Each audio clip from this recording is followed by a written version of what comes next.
včeraj imamo Slovenci svojo državo. Od včeraj živi večinski del slovenskega naroda v lastni, samostojni in neodvisni državi.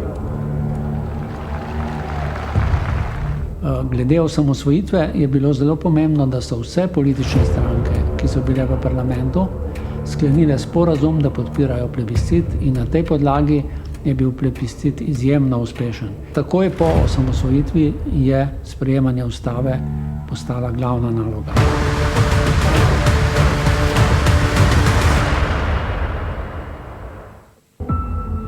Pisanje ustave je potekalo v Podvinu, v gradu Podvin, in sicer v prvem tednu septembra 1990.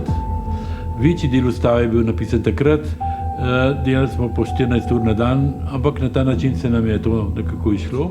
Jaz bom izkoristil še to priložnost in gospodu predsedniku izročil prvi izvod. Hvala, ker ste prišli, in s tem tudi zaključujem ta dogodek. Hvala lepa.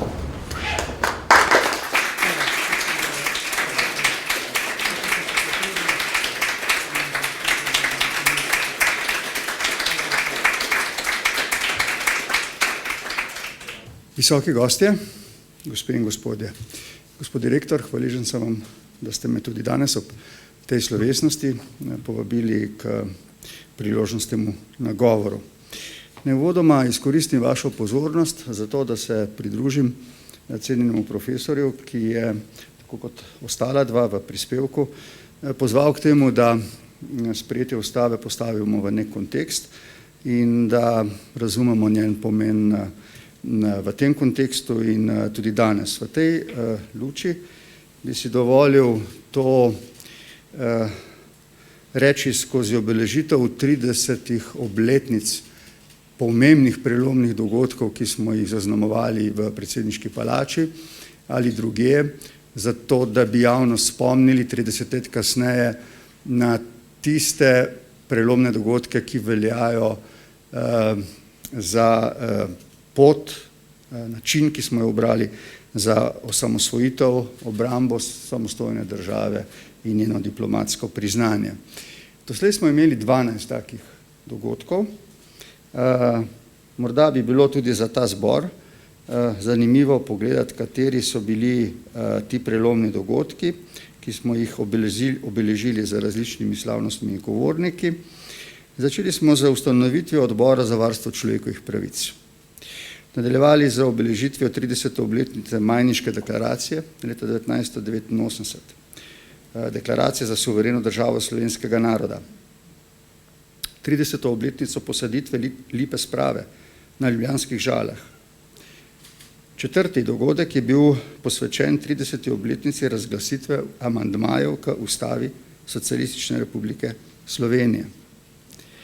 30. obletnici ustanovitve Demosa, potem odhoda slovenske delegacije 14. kongresa Zveze komunistov, potem izvolitve osamosvojitvene vlade Republike Slovenije, nota bene razglasitve ustavnih amandmajev k Ustavi Republike Slovenije, odločitve Demosa, da Skupščini Republike Slovenije predlaga razpis plebiscita o samostojnosti Republike Slovenije, o podpisu sporazuma političnih strank in poslanskih skupin skupščine, o kateri je govoril spoštovani profesor Ribičič danes, razglasitve ustavnega amandmaja k Ustavi Republike Slovenije, s katerim je Slovenija izstopila iz pravnega reda tedanje federacije, no in poleti letos smo obeležili 30. obletnico sprejetja Brionske deklaracije.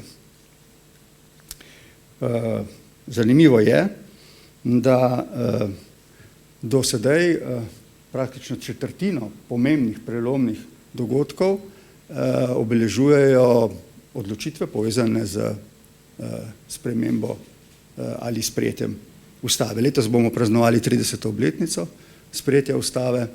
Res je, da sicer vsako leto na Ustavnem sodišču z dnevom ustavnosti spomnimo širšo slovensko javnost na ta prelomni dogodek, na pomen ustave, njenega spoštovanja, pomen Ustavnega sodišča, ampak se mi zdi, to bi rad rekel ob tej priložnosti, da je mogoče sprejetje ustave decembra 1991 v kolektivni zavesti Slovencev morda premalo navzoča kot en pomemben, velepomemben mejnik v primerjavi s kakšnim drugim dogodkom, ki je tlakoval ali potem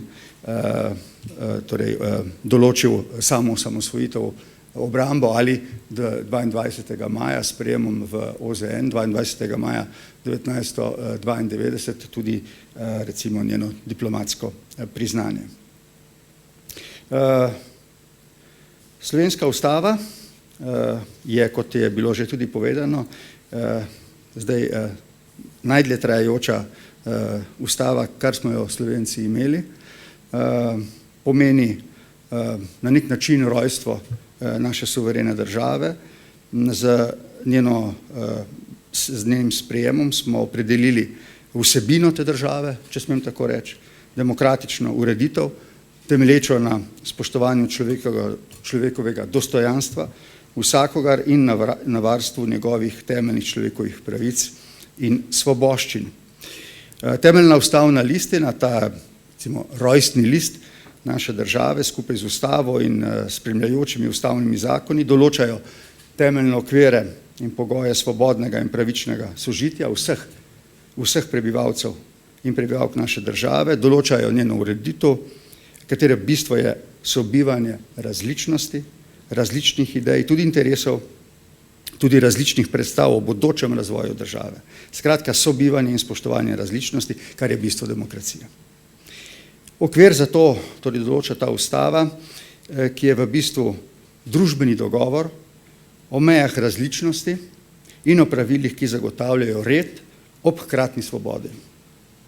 Ustava določa svobodo in hkrati okvire svobodnega življenja in ustvarjanja, zagotavlja ravnotežje med svobodo in redom, določa mejo med svobodnim življenjem in ustvarjanjem in anarhijo.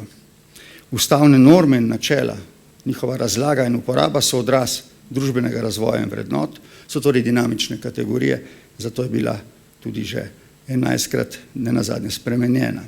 Toda ne zelo pomembno ali globoko, pač kot izraz sprememb v teh 30 letih. S pogledom v prihodnost je mogoče pričakovati, da utegnejo z uveljavljanjem novih tehnologij, sodobne inteligence, digitalizacije in vsem drugim nastati novi ustavnopravni izzivi, nove interpretacije nekaterih ustavnih načel, hkrati pa se v naši družbeni in politični stvarnosti krepi potreba po doslednem in enakopravnem uveljavljanju vladavine prava za vse. Vedno znova je treba poudarjati pomen uresničevanja in varovanja človekovih pravic, državljanskih, političnih, ekonomskih, socialnih, kulturnih, od zdravja in izobraževanja, pa tudi pomen njihovega ravnotežja in morebitnih omejitev ob navzkrižjih med njimi. Še vedno se kaže ta prostor in potreba po doslednejšem uveljavljanju vladavine prava in človekovih pravic pri nas, se lahko samo to vodi k več zaupanja v sodstvo v celoti in več vere v njegovo neodvisnost. Ravno zaupanje v neodvisnost sodišč in njihovo visoko profesionalnost je osnova delovanja pravne države in zaupanja državljanov, da spoštovanje prava pomeni tudi pot k njihovemu skupnemu uspehu.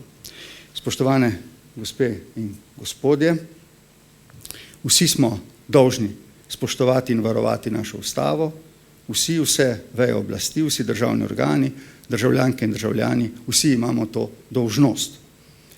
Da pa bila ustava, njena vsebina, še zlasti v njej določene človekove pravice, pa tudi omejitve organov oblasti zavarovane, tudi pred samovoljo večine, so velike mislici prava in nekaj takrat najbolj naprednih in demokratičnih držav pred približno 100 leti vzpostavili poseben organ, ki varuje ustavo, to je ustavno sodišče.